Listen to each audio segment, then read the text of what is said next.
So I think Swami is explaining further, the being awake and not being awake in the first paragraph. I think that doesn't necessarily. It's talking about Atma Sthiti and Deha Sthiti. That's body consciousness and Atma consciousness, I would say. And then Swami is further explaining, because literal meaning, because Swami sometimes jokes that sometimes people think, people who work at night are jnanis and people who work during day are jnanis and things like that. So Swami, Yeah. I will stop here. If anyone else would like to share any thoughts, please. In Telugu, Swami clearly explained here. It says, the Swami says, Vishayendriyamulan narikatute nidrinchuta, Vishyamulan rekettinchute veluguta. I mean, what he's saying is, when you control the senses, that is night. When you awaken your senses, that is morning. So he's literally saying, instead of what we call it as a night and evening, morning, whenever if you're able to control the senses, that means the night, that means your bliss. Because today's world, we find the blissfulness only when we are sleeping, when there is nothing else going on. A deep sleep, that's we resemble as we are in the blissful state, because we are still in experience, spiritually progressing. But what he said, but if you're able to control your senses even during the daytime, then also you can feel the bliss. That's what he's saying. So this whole paragraph, he is trying to explain how important it is for us to control the senses. Everything goes around controlling the senses. Thank you, brother. Thank you. Brother Dasan, you have put your hand. So Sairam, brother, here the Swami explaining very nicely about the Siddha Prajna. That means you have to achieve the divine consciousness. How you can achieve the divine consciousness? When you control your mind, when your mind is calm and your sensual thing completely out, then you can focus, you can meditate on the self, then you can unite it, you can union with the Atma. So that sleeping and wake state, Swami saying, if most of the people are spending their time worldly thing, that means you think you are awake and the jnani is sleeping. Jnani is always he's with Atma, so it doesn't bother him that worldly thing. So when you are looking at the people, they run around and everything, that means you think you are awake and jnani is sleeping. That when jnani is awake, others are sleeping, mean when you have body consciousness, if anyone have body consciousness, that means you are sleeping and jnani is awake. That is my understanding, brother. Thank you. Thank you, brother. Thank you.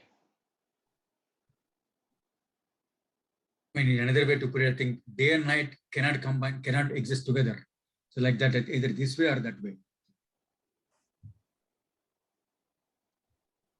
I'm taking in my life, in the sense when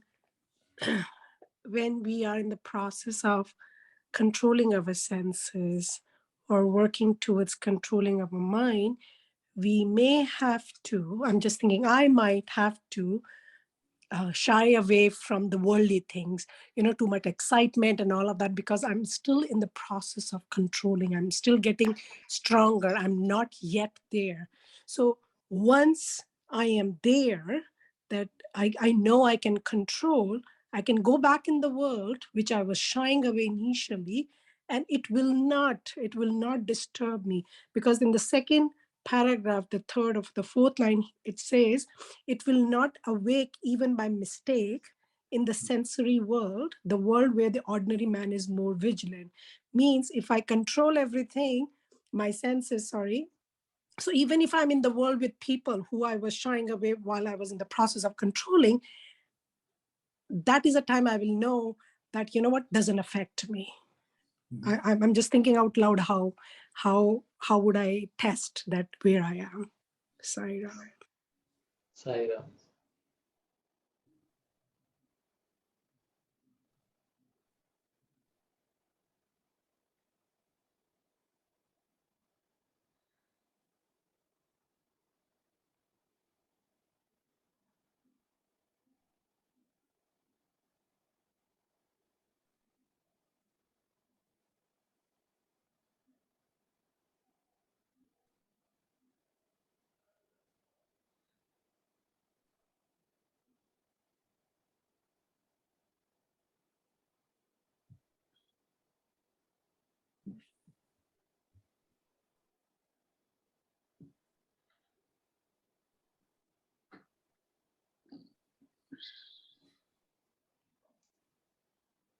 So Swami is, the desire, giving up the kamana tyaga.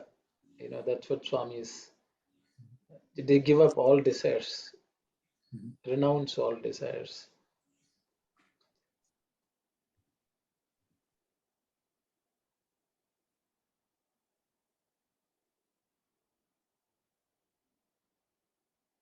Sairam, it's um, just drawing upon an analogy that if I'm on the road, I see many potholes and see I'm talking of like possibly in a typical Indian road where there are a lot of potholes and things like that. But if I start, so when I'm on the road, I see a lot of things that I'm drawn by the road and so on. And when I go, I climb onto a building that is close by to the road and I go to the first floor, I still continue to see the potholes or so many things on the road and so on. But I keep climbing floor after floor, and possibly when I go to the 20th floor or something, I stop seeing the potholes or deformities or those kind of things on the road. It seems like one continuum, one black stretch. So I'm just trying to see, trying to put that analogy more for the understanding that when my consciousness, it's like when I'm speaking right now, I'm speaking at the level of a mind or so on, where I'm analyzing and trying to use the senses to put out the understanding in word format. So the consciousness is traversing between the mind and the senses.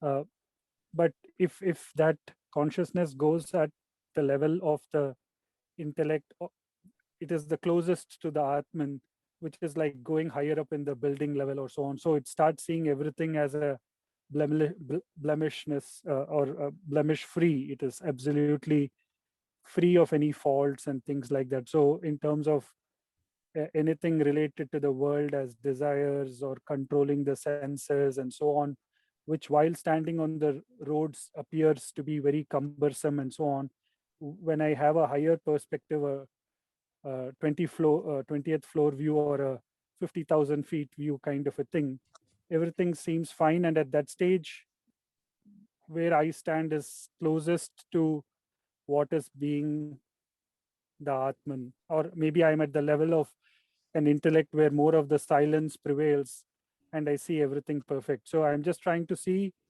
when Anas, you spoke about the flower, the unripened fruit and the final ripened fruit and detaching, but at the stage of the flower too, the yearning to be the fruit or something like that is there. So I'm just trying to see when the consciousness, because when we have a wonderful bhajan go on, I think we almost go and touch the Atman kind of a feeling where we feel one with Swami, we are lost in that bliss. So the consciousness does go and have a sneak peek into the feeling of the Atman, and that's why we would like to have more of that feeling again and again. So it is that consciousness which is climbing down the steps or coming down the floor, and the same consciousness climbing up the floor in its effort. And the more it tries to go towards the Atman, it sees everything else down below as perfect, and it not being, it means not being caught up with it in the sense I start saying, oh, this works for me, doesn't work for me kind of a thing. I'm satisfied with the overall thing, the way the whole thing is there, and I'm drawn more and more towards being at the higher floor or higher level or closer to that. Just thought I'll share that. Thank you, Sarah. Thank you, sir. Yeah, this talking about peace, in Gita also Krishna says, what is the greatest is Shanti Ranantaram. That means an unbroken stream of Shanti, uninterrupted state of peace. That is ultimate goal, as Sai Satish said. Sometimes we get glimpses of peace, doing some sadhana, but that does not become a continuous experience. And the ultimate stage is continuous uninterrupted state of peace. So yeah, we had to start somewhere, and slowly I'm sure we'll get there. That's why we are here.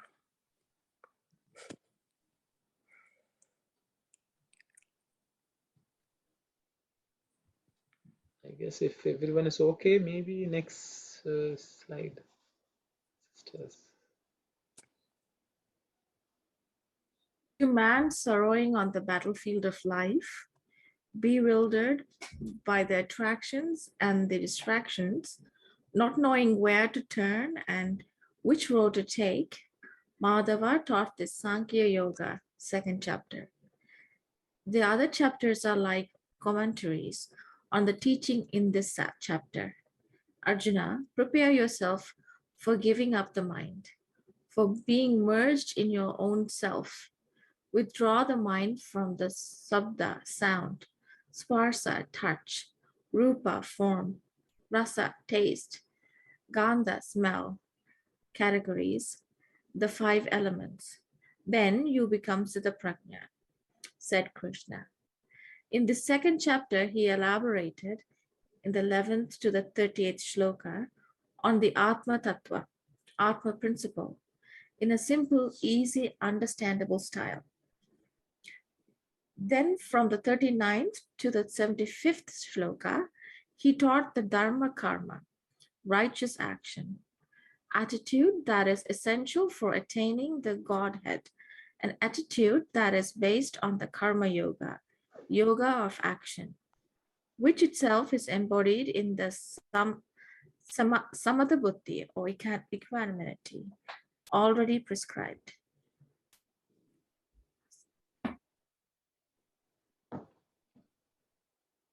So as you can see, Swami is again referring to the second chapter of the Bhagavad Gita, telling us that these things have been explained in these slokas. I think it's a direction for us to, if possible, go and study in detail. But Swami has given in a nutshell what is stated so that we can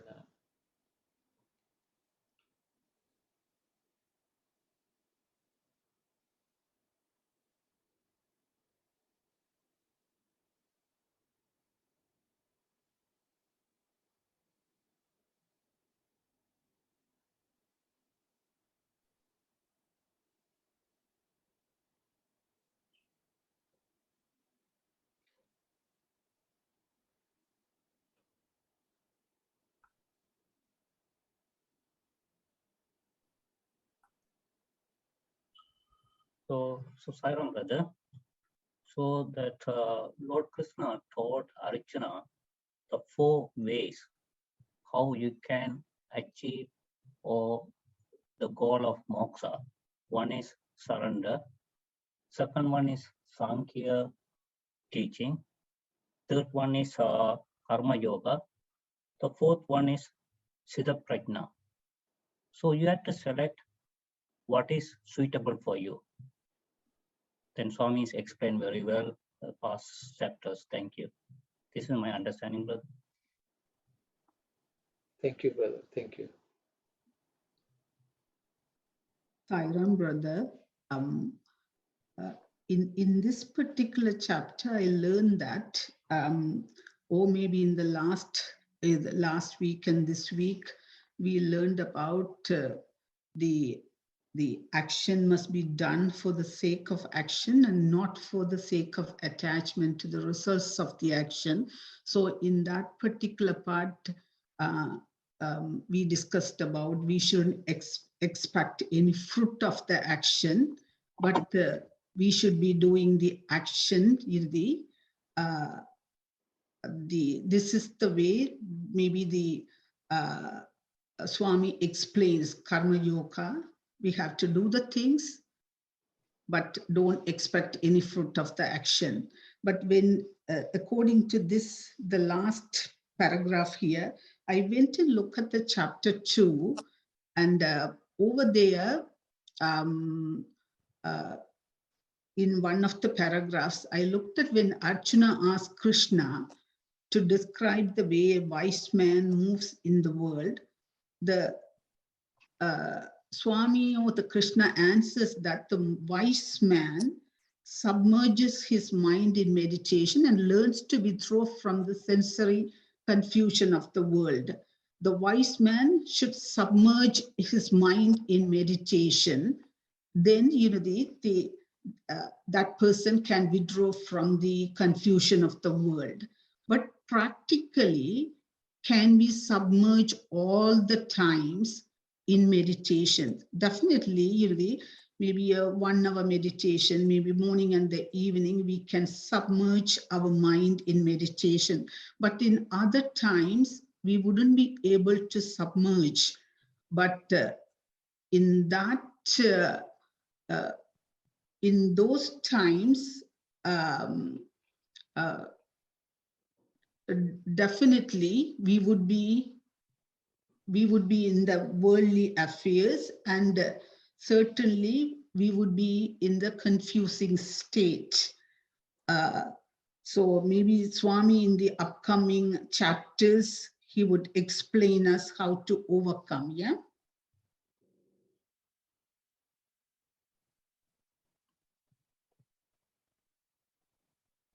I think that from what I understand, sister, the trick is whatever we are doing, we should not forget the awareness of the Atman. Swami gives the example of there are people who dance with on a pot, balancing a pot on their head. They do all the dance movements, but they have not taken their attention on the pot which is being balanced in their head. So Swami says whatever we do in this world, we should train ourselves to be like the dancer who can make many dance movements, which finds people find it very quite an astounding feat. But Swami wants us to think of the Lord like that. There are other places which he has said, but I think Swami will tell us how to get to that state, even when we are doing so busy in the world, keeping our attention on the pot on the head, which is God, which is Swami himself. That would be very, very challenging. They even at the Pongal event, I looked at one person put it in the head, the pot, and dancing, and climbing up the ladders and this and that. I thought 1 in a million person can do that sort of things. As an ordinary person, we all have to train ourselves very, on a severe phase with the meditation, or otherwise we have to wait for the other birds,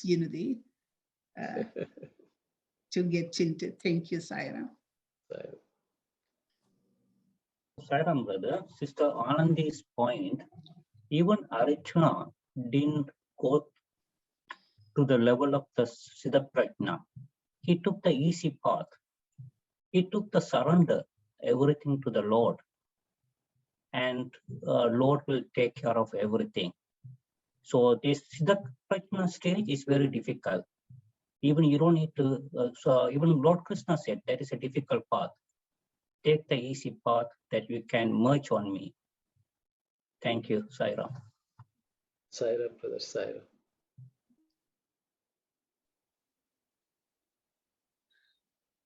Sairam, I think everything is difficult in the life, but it's not easy anything. But like we have to aim and practice, continue the process of it, and then eventually, even the same thing, whatever the sister carrying the pot on the head and this.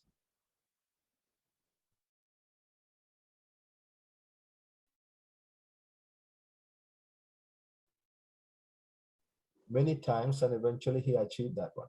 If without his aiming that one and not practice, and he couldn't have achieved that one. So I think the same thing, this state, I know it is difficult, it's very difficult, but like if you try and go with it, and eventually you can achieve. I think that's what the Swami says. That's my opinion. Thank you, Sarah. Thank you very much, brother. Thank you.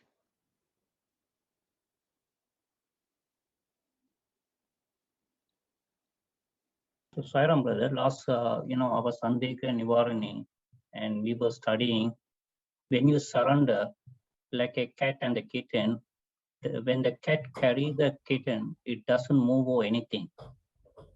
So you just surrender everything, 5 pranas, yourself, intellect, everything, and think you are the instrument. So definitely you can merge with the God. Thank you. Thank you, brother. Thank you. Sairam, in this chapter, in this paragraph in Telugu, Swami is also talking about the samatma buddhi. I consider it as a equanimity, because once you are in this, but Sthita Prajna, Swami is saying that who controls the senses is, Sthita Prajna always controls the senses during the daytime or night, 24/7. But at the same time, the way in the materialistic world, how we can correlate is, as we are moving in the world, the senses will always disturb. I mean, it's not that we cannot control this. I mean, when I control it, we cannot ignore. Things will move around us, and we'll see different things. We experience different things, but we should not disturb ourselves. That means we should be, the only way we cannot disturb ourselves and be in control of senses is when we develop the equanimity. Because lose or gain, good or bad, it doesn't make any difference for us. We just move on. So if we don't disturb ourselves with this sensory movements, is what we need to practice. That means we just need to focus, as we explained, on that the dancer who's walking on the pedal, all those guys. The focus is on one thing. Then people will be disturbing across, but the focus is on one targeted thing, which is critical for them. In our case, also being in the state of Sthita Prajna, our focus should always be on the target and not get disturbed on these activities. And that's where we need to maintain the equanimity. The Swami mentioned samatma buddhi in this case, while doing the dharma and karma in this life. Thank you.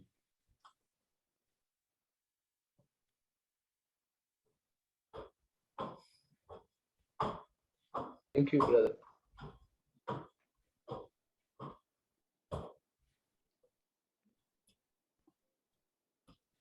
Maybe we'll go to the next slide.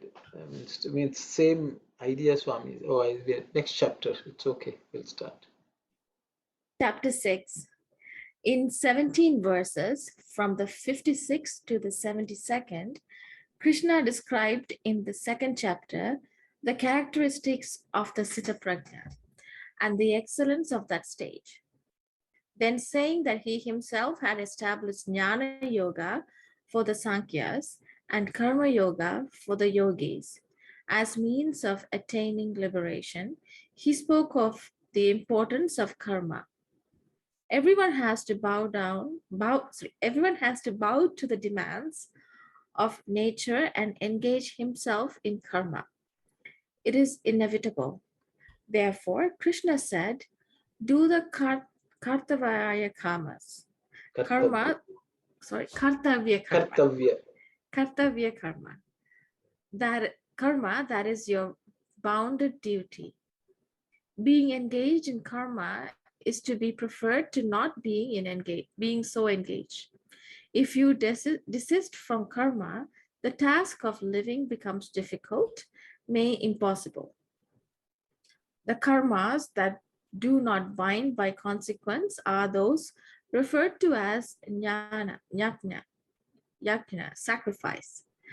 All the rest are bondage-producing ones.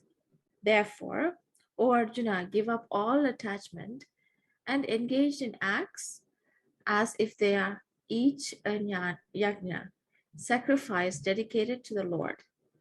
Krishna taught Arjuna the origins of karma, the roots from where the urge to do karma sprouts and grows. He taught them so clearly that Arjuna's heart was really moved and modified. The Vedas emanated from God. Karmas emanated from the Vedas. From karma originated yajna. From yajna, rain. From rain grew food. From food came all living beings. This is the cycle that has to be accepted and honored. Thank you very much, sister. So Swami has taken us to the Karma Yoga, which is chapter 3 in the Bhagavad Gita. Swami is talking about the Kartavya Karmas. The Kartavya Karmas are action which has to be done, which are prescribed. I think if everyone would remember Suprabhatam, it says Kartavyam Daivam Ahnikam.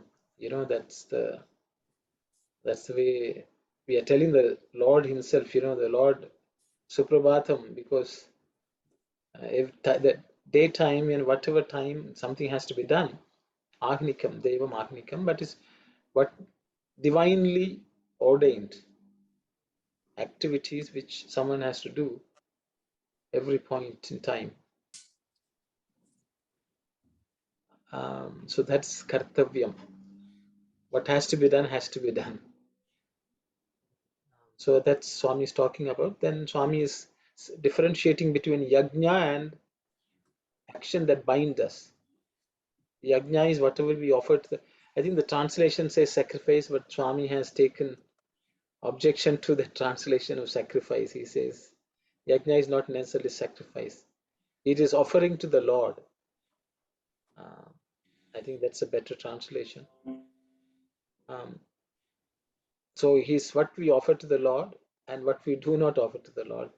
What we don't offer will bind us. It's my understanding. So then Swami is also talking about the cycle of life. How from Vedas originated from God. From the Vedas came karma, because Vedas laid down the karmas. And from karma, yajna originated. How we offer it to the Lord. And by offering that to the Lord, rain is brought, and from rain food comes, and food we come to exist. So Swami wants us to know of this chain, a cycle. So I will stop here. Anyone who would like to comment, please do so.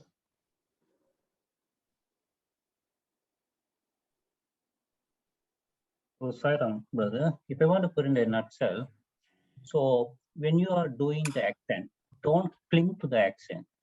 So that means whatever the fruits, you are not entitled for that one. You just offer to whatever you said, offer to the God. That means your karma is going to be 0. That means you can merge into the God, or you can free from the birth and the death. Otherwise, if you take the fruit, then you have to be in the cycle, birth and death cycle. Thank you, Saira. Thank you very much, brother.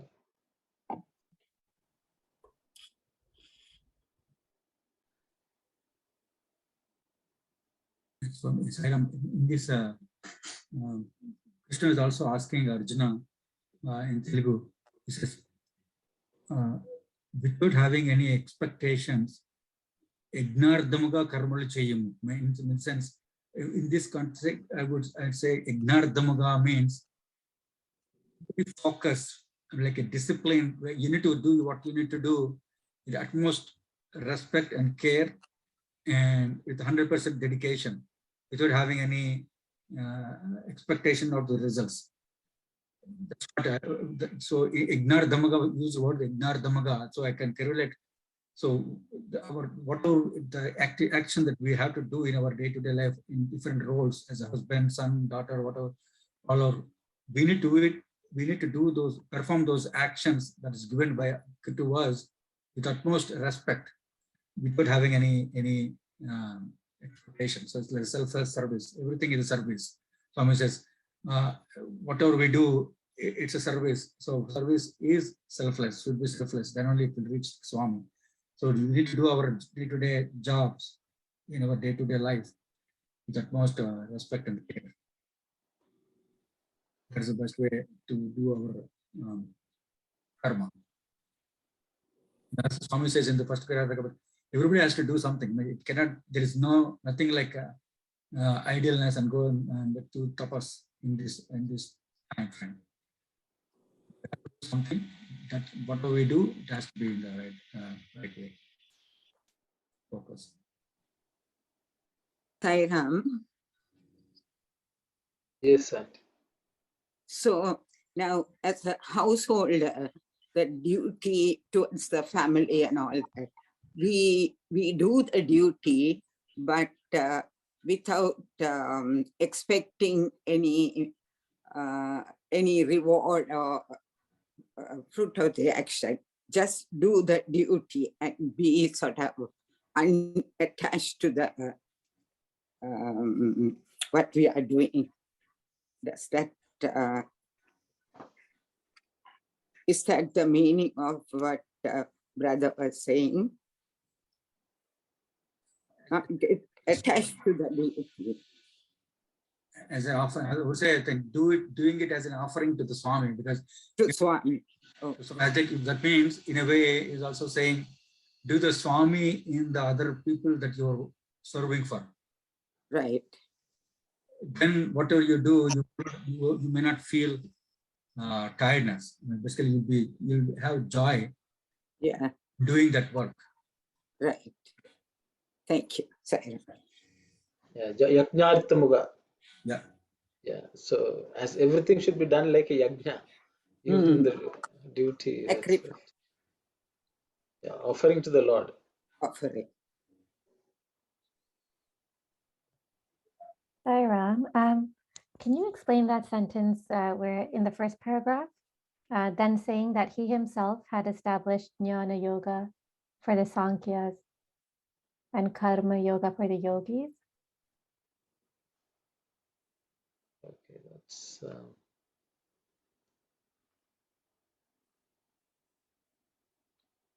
in Telugu it says Sankhyaku Jnana Yoga. I was not able to understand what is Sankhyalu. Sankhyaku, that is for the jnanis, people who are who have the tendency, to approach an analytical person. Sankhyamu means someone who is very analytical. Right. They want the numbers. They have to count and organize and analyze. For them, Swami has given Jnana Yoga. Yogulaku Karma Yogamu. Okay. Mukti Margamunaku Nene Prapanchamuna Erpadichi. He says, I created these two categories, kind of. So Krishna is saying, I have devised these techniques for people of various temperaments. So people who have, Sankhyalu means very mathematical type of people, who needs to structurally study. That's the temperament for people. And for them, he has given Jnana Yoga. And for people who are activity oriented, who want to act in this world, Karma Yoga, then Swami has given them the Karma Yoga for yogis, people who want to be active in the world, as means of liberation. Okay, so he says, depending on the temperament of the person, I have given them the tools and the techniques. Ultimately, all of them will take us to that destination. I think that's what Swami is. If I put it in a different way, just like take the center activity. Swami says there are two ways to focus, to look towards him, right? One through devotional activities, the other one is service activities. Sankhyaku here, I would say, is those who are interested in the devotional activities. They can focus on the devotional activities, and for those who are interested in the service activities, they can take the path of service as a means to reach the goal. So whatever you do, what you need to do in a disciplined way, as an offering to Swami, whichever route you take, whether your devotional route or the service route.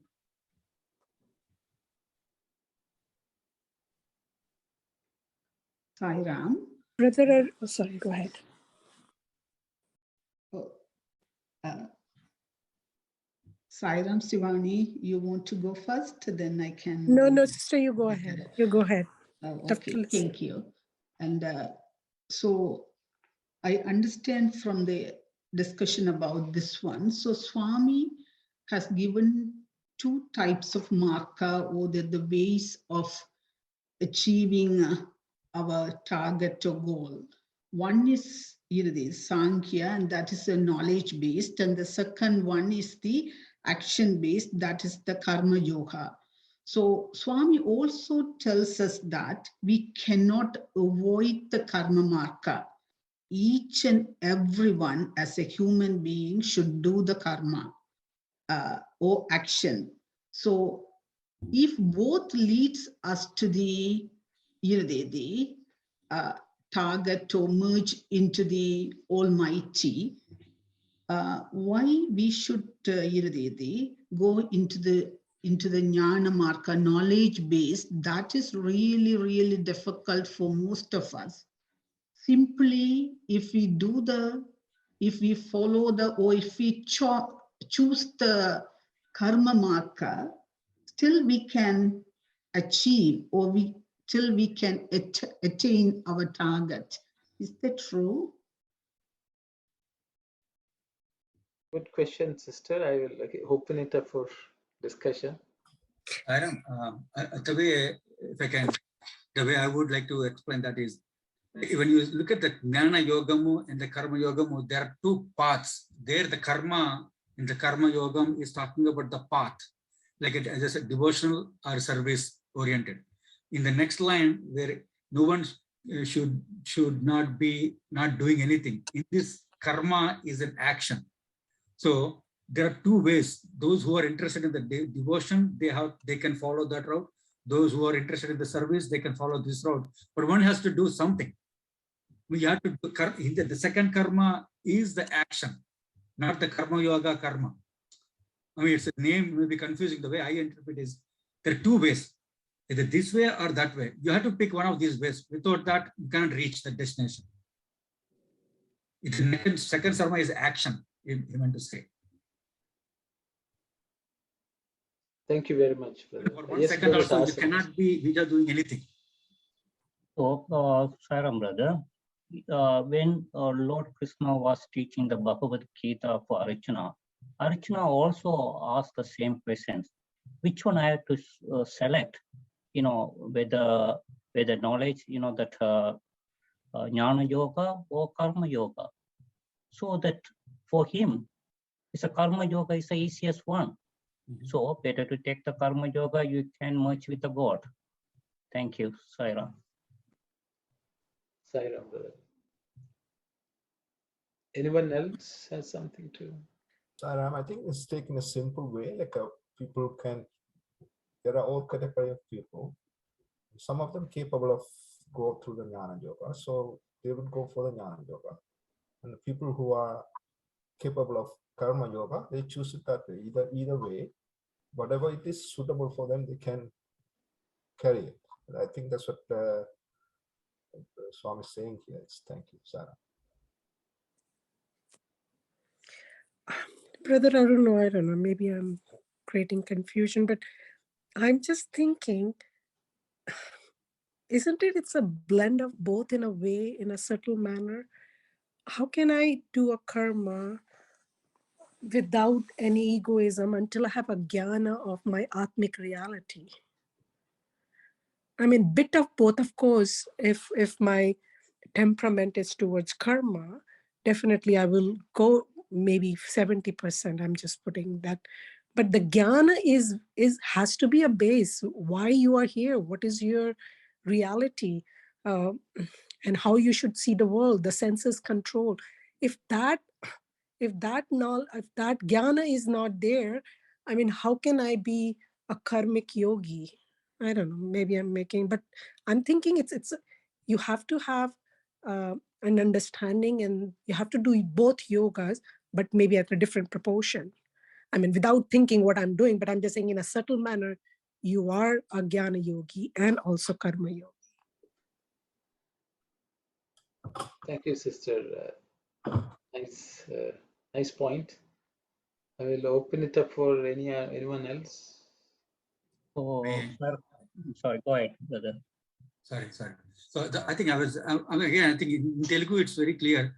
Maybe in the Gnana Yogamu and the Karma Yogamu, there we should consider that's yoga because it's added. Gnana and the Yogam is combined. It's a path. It's a way. The Karma Yogam is also a path. But in the other side, in your example, the question, the Gnana, there the Gnana is the knowledge, Gnanamu, not a Yogam, not a path. Like a devotional is Gnana Yogamu, and knowledge is the Gnana. I mean, we should differentiate, we should separate that into two. Just like how the Karma Yogamu and the Karma are different. Like Gnana Yogamu and Gnana is different, are different.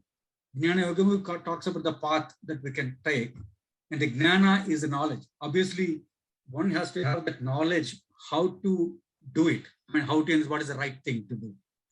For example, if you're doing the karma action that we're supposed to do, if we don't know what is the right action, we may not follow that. So that's why there the Gnana is the knowledge.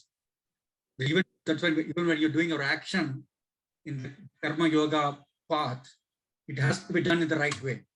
If you pick the service way as your path to the destination, and if you do the service in a wrong way, it's not going to help. So there you need to have the knowledge of how to do. That is always there. Like the knowledge and the action are different from knowledge yogam and the action yogam. I mean, put it in an English way. So we should not confuse like Gnana Yogamu and the Gnana are not one and same. Like Karma Yogamu and Karma are not one and same.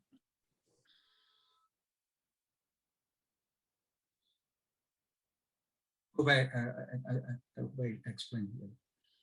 So Sairam, brother. Yes, brother. Swami saying you can achieve merge with him, either karma yoga or jnana yoga. Jnana yoga means you satisfy with the self. You are merged into that one. You are with the Atma all the time. So in that way, when you practice that one, you can merge with that one. Karma yoga is the easiest one. You just fruit of the action. You just surrender to the God. That's all. And I will take care of you. You can merge into the God. That's all. You don't need to practice the dhyana or meditation or anything.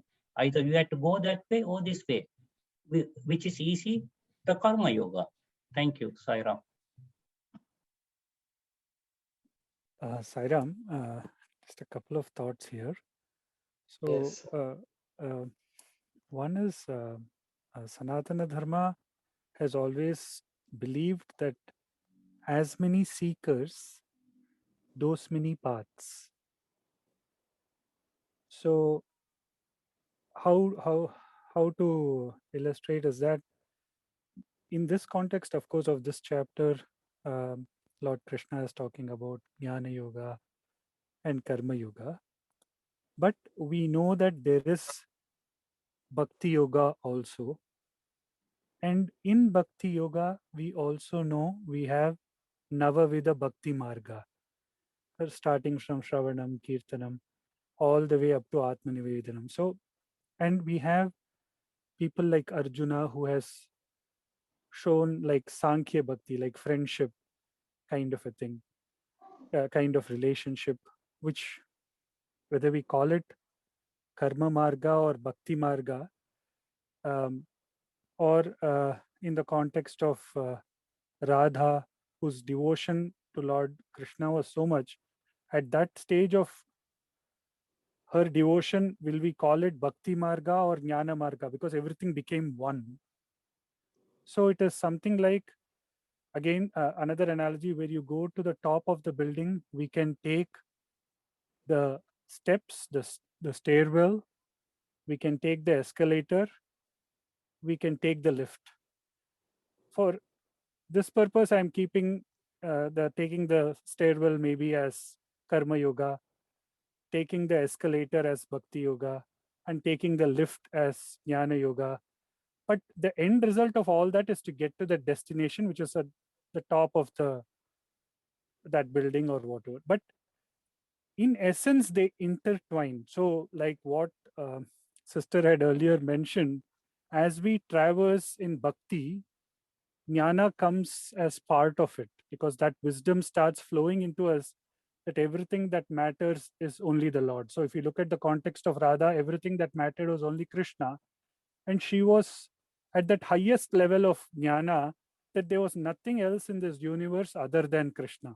So it became like, actually she is on the jnana marga, but what she epitomized was bhakti.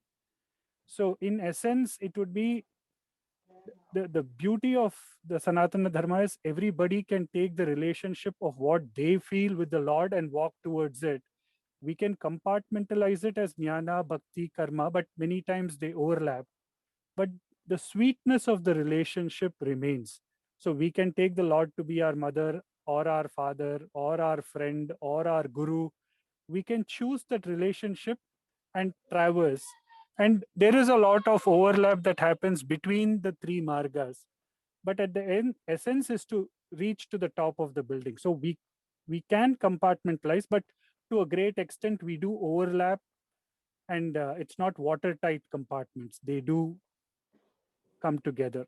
That is my understanding. Thank you, Saira. Thank you very much, Sai Satish. So it's 422. Maybe I've just, Swami has given this nice analogy of, each of these paths, devotion, service, and jnana marga. He says, if you take a auto rickshaw, in India, I think everyone is familiar, there are three wheels. He says, the wheel you put on top in the front can be the karma, devotion, or jnana. But the other two have to be there in the back supporting it. So if you say karma is in the front, you should have a little bit of jnana and little bit of devotion also. Because without that, you will not know what action to perform, how to dedicate it to the Lord, how to offer to the Lord. And when you offer to the Lord, it should be with love and devotion also. So even if you take karma marga, you need to have the knowledge, you need to have the devotion.